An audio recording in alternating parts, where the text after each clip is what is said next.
Juge le chapitre 6, les versets 22 à 24.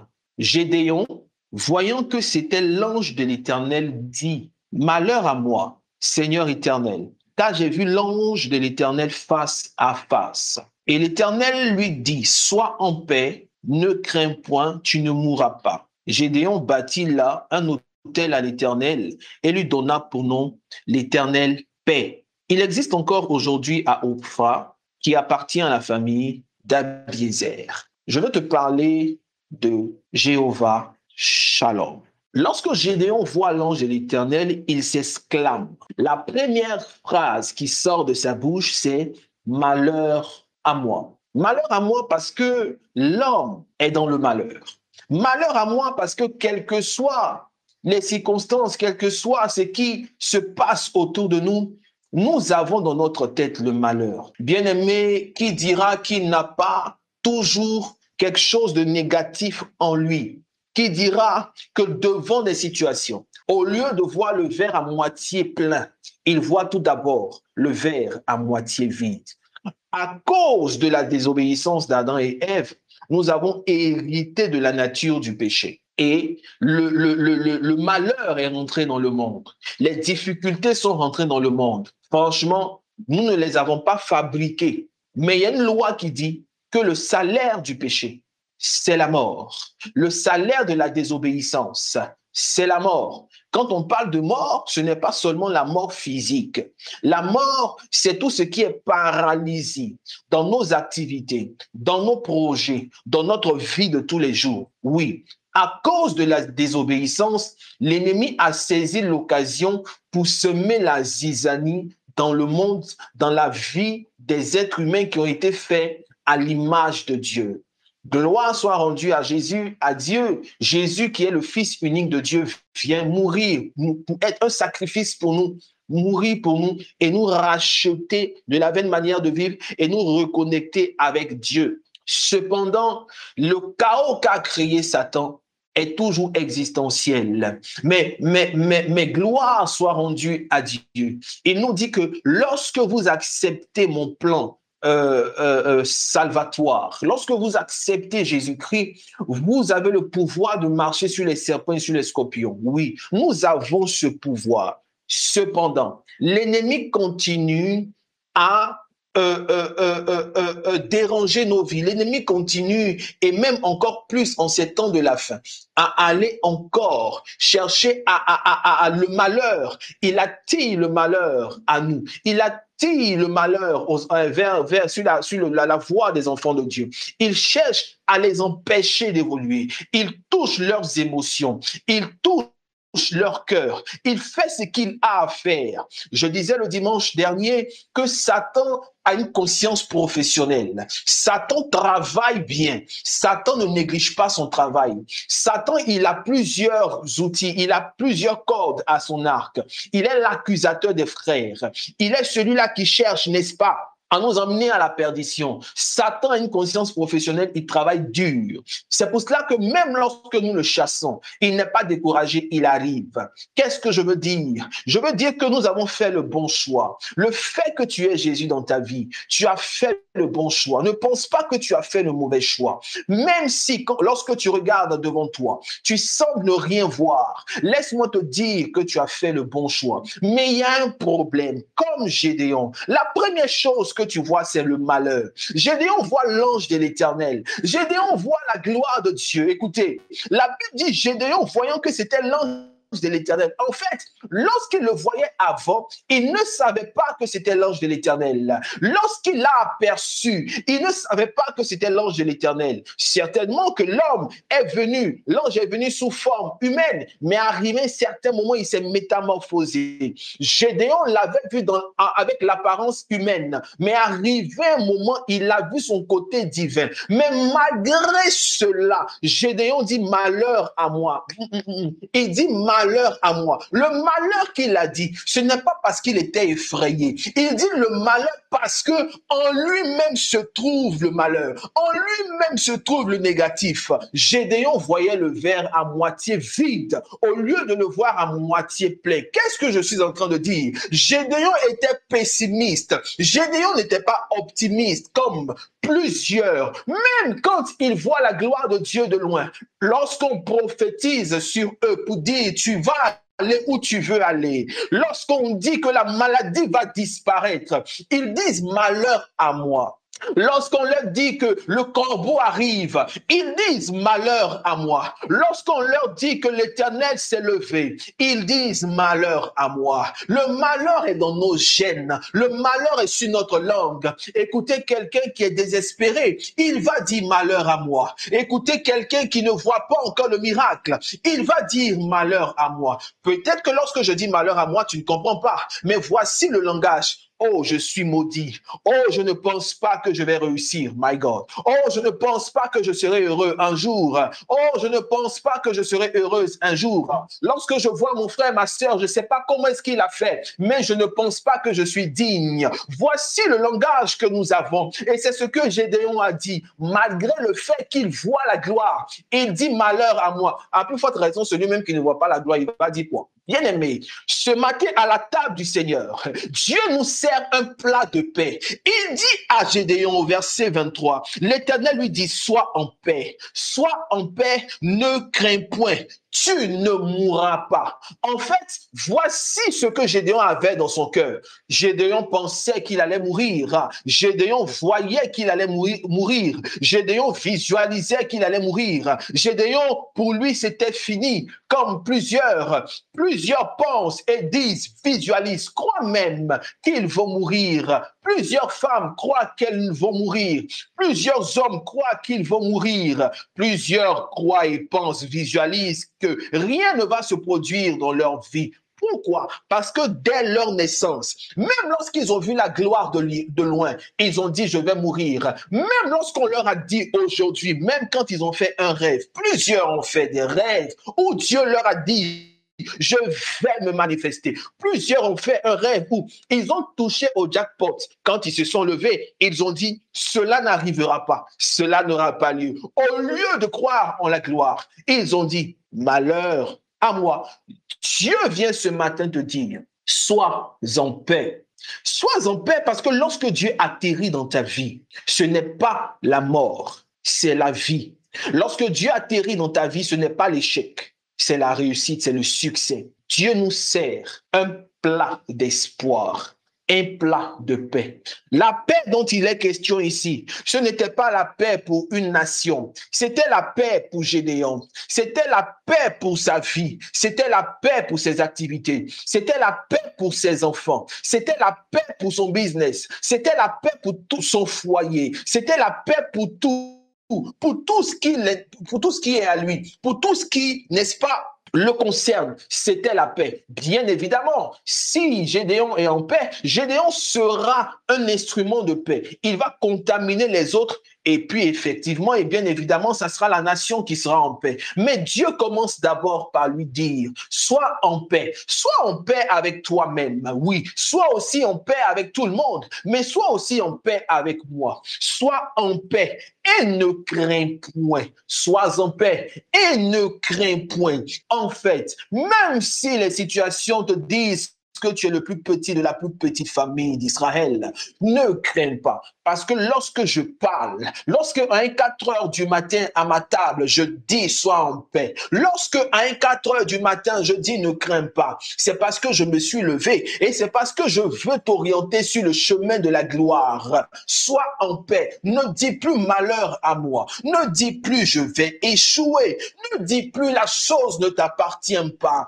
Oh, sois en paix et ne crains pas. Tu ne mourras pas. Le verset 24, Gédéon bâtit là un autel à l'Éternel et lui donna pour nom l'Éternel paix. Il existe encore aujourd'hui à Ophra qui appartenait à la famille d'Abiézer. Lorsque Dieu te donne la paix, tout ce que tu fais subsiste. Il a bâti l'autel. C'est vrai qu'il est mort, mais il a bâti l'autel. Et cet autel subsiste jusqu'à aujourd'hui. Cet endroit subsiste jusqu'à aujourd'hui. Lorsque Dieu te présente sa paix, cette paix perdure. Elle est pour toi. Elle est pour ta descendance. Sois en paix. Voici ce que Dieu te dit aujourd'hui, en ce premier jour à la table du Seigneur. Sois en paix. Certainement que la paix est difficile pour toi. Je veux dire, tu la trouves difficile à manifester. Tu ne la vois pas. Dans ta vie privée, tu ne la vois pas. Au travail, tu ne la vois pas. Dans ton foyer, tu ne vois pas paix. Tu ne vois pas la paix. Jésus dit, je vous donne ma paix comme personne ne vous l'a donnée auparavant. Jéhovah Shalom.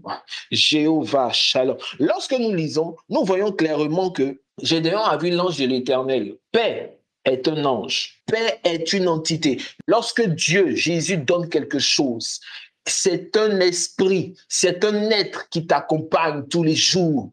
Il a vu l'ange de l'Éternel et l'ange de l'Éternel lui a dit, je suis la manifestation de la paix de Jéhovah. Lorsque Dieu dit, je te donne ma paix, il vient de te donner un ange qui marche avec toi. Tu veux savoir qui est ton ange gardien? Ton premier ange gardien, c'est paix. Tu veux savoir qui veille sur toi? Celui qui veille sur toi, c'est paix. Lorsque l'ange de l'Éternel campe autour de ceux qui le craignent et les arrache du danger, il leur donne la paix. Ton premier ange gardien, c'est paix. Celui-là qui marche avec toi, c'est paix. Est-ce que pendant que je suis en train de parler, tu peux bénir Dieu pour paix qu'il t'a donnée? Est-ce que pendant que nous sommes en train de parler, tu peux dire Jésus, merci pour l'entité paix qui est avec moi.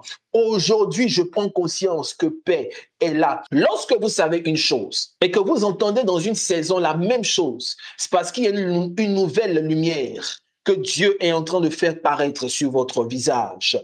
Et ce matin, certainement que ce que je dis, tu le sais déjà, mais si c'est encore réchauffé, c'est parce que Dieu veut renouveler sa paix dans ta vie. C'est parce que Dieu veut t'enlever de cette angoisse. Il veut t'enlever de ces peurs. Il veut t'enlever de ces craintes.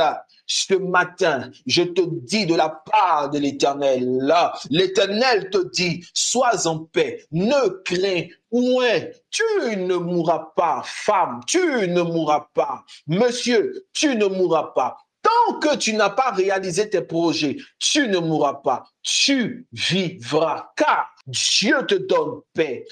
Il te donne paix. Jéhovah Shalom se manifeste ce matin dans ta vie. Sois en paix. Ouvre ta bouche maintenant et présente les cas dans ta vie où tu ne vois pas paix. Et dis, ce matin, j'ai entendu. Comme Gédéon, tu t'es révélé. Maintenant, je vois l'ange de l'Éternel. Je vois paix. Jéhovah ma paix. Jéhovah Shalom.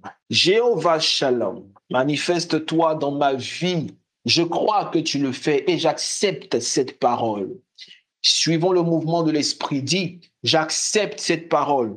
Si tu as du mal à croire, si tu as du mal à faire de la place à paix, si tu as du mal à lâcher prise sur une situation, dis à Dieu, viens et introduis ta main dans mon cœur et guéris mon cœur. Change mon cœur de pierre en cœur de chair. Plusieurs ont un cœur de pierre. Le cœur de pierre, c'est quoi? C'est lorsque ton cœur a du mal à accepter une vérité. C'est lorsque Satan aussi s'oppose à ce que tu entendes et que tu reçoives et que tu acceptes la paix de Dieu. Lorsque l'ennemi ne veut pas que tu sois un auditeur qui se rappelle ce que Dieu a dit, il vient faire de toi un auditeur oublieux, de sorte à ce que lorsque Dieu veut rendre ta terre fertile pour semer la graine, pour qu'il y ait un arbre de paix qui pousse en toi, il vient rendre ton cœur comme une terre rocailleuse. Rappelez-vous que lorsque Jésus parlait de la parabole du semeur, il a dit que les graines qui tombent sur la terre rocailleuse ne produisent aucun bon fruit, ne produisent pas de fruits. Lorsque la plante s'élève, elle tombe, elle meurt. L'ennemi, quand il transforme le cœur des humains en cœur de pierre, c'est parce qu'il ne veut pas qu'il y ait il y ait la semence, il ne veut pas que la semence produise ce matin. Si ton cœur est un cœur de pierre, pendant que je parle, au nom de Jésus, je brise cette pierre. Je brise cette pierre. J'anéantis cette pierre. Je la brise ce matin. Je rends ton cœur en cœur de chair pour que la parole de l'Éternel produise du fruit. Pour que la paix de l'Éternel produise du fruit au nom de Jésus. Quel que soit le domaine de ta vie où il n'y a pas la paix, je prophétise la paix. J'annonce la paix de Dieu. Je prophétise la paix de Dieu. Je déclare la paix de Dieu. Est-ce que tu peux prier avec moi? Jésus, donne-moi ta paix. Que dis-je? Il t'a donné sa paix. Dis-lui, tu acceptes sa paix. Tu acceptes sa paix. J'accepte ta paix. Transforme mon cœur. Transforme mon cœur. Là où je n'arrive pas à accepter, là où l'ennemi me donne la peur, là où les situations me donnent la peur, là où les situations me donnent la peur, j'appelle Jéhovah Shalom. J'appelle Jéhovah Shalom. In low, the real loud in the my skin, the real boss. Lorsque la paix de Jésus est là, lorsque la paix de Jésus est là, tout va bien, tout va bien, tout va bien. Alléluia. In the name of Jesus, finally, tu es exaucé. J'aimerais te dire ceci maintenant. Écoute-moi bien. Lorsque la parole de l'Éternel est relâchée, nous marchons en fonction d'elle. Comment est-ce que tu devrais pratiquer la parole de Dieu? Ce n'est pas de faire des récitations. Ce n'est pas de les imprimer sur ta paume ou sur un document. Mais chaque fois qu'il y a une situation, exerce ton autorité en fonction de ce que Dieu t'a servi ce matin. Ce matin, tu as reçu un plat. Je dirais même 3 plats. Le premier plat, c'est la paix. Le deuxième, c'est de ne même pas craindre. Et le troisième, c'est que tu ne mourras pas. Lorsque la journée va commencer, elle a déjà commencé depuis minuit, 1 minute. Quand il aura des situations ou des circonstances, applique ce que Dieu t'a dit ce matin. Dis, Jéhovah paix est avec moi. Déclare que la paix est ton partage. Et sache que tu ne dois pas craindre.